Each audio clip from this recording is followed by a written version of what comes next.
Diqqat, aholiga tezkor xabar.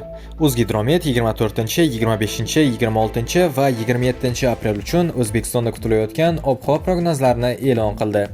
Assalomu alaykum qadrli tomoshabinlar, kanalimizga xush kelibsiz. Videodan to'liqroq xabardor bo'lishni istasangiz, oxirigacha ko'rib, like va podpiska tugmalarini bosib qo'yishni unutmang. Diqqat qiling. Bunga ko'ra, Qoraqalpog'iston Respublikasi va Xorazm viloyatida havo asosan ochiq va quruq bo'ladi. Yog'ingarchilik kutilmaydi. Harorat kechasi 15-20 daraja iliq, kunduzi 28-33 daraja iliq bo'ladi. Buxoro va Navoiy viloyatida havo ochiq va issiq bo'ladi, yog'ingarchilik kutilmaydi.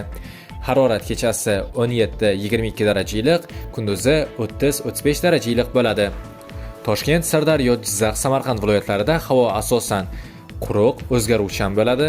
24-25 aprel kunlari yog'ingarchilik kutilmaydi. 26-27 aprel kunlari ayrim joylarda qisqa muddatli yomg'ir yog'ishi mumkin. Harorat kechasi 14-19 daraja iliq, kunduzi 27-32 daraja iliq bo'ladi. Qashqadaryo va Surxondaryo viloyatlarida havo asosan ochiq va issiq bo'ladi. Yog'ingarchilik kutilmaydi. Harorat kechasi 18-23 daraja iliq, kunduzi 31-36 daraja iliq bo'ladi. Andijon, Namangan va Farg'ona viloyatlarida havo o'zgaruvchan bo'ladi. 26-27 aprel kunlari ba'zi joylarda qisqa muddatli yomg'ir yog'ishi mumkin. Harorat kechasi 15-20 daraja iliq, kunduzi 27-32 daraja iliq bo'ladi.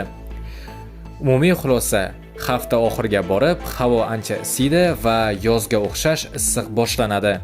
Do'stlar, shu va shunga o'xshash yangiliklardan birinchilardan bo'lib xabardor bo'lishni istasangiz, kanalimizga obuna bo'ling va bizni kuzatishda davom eting.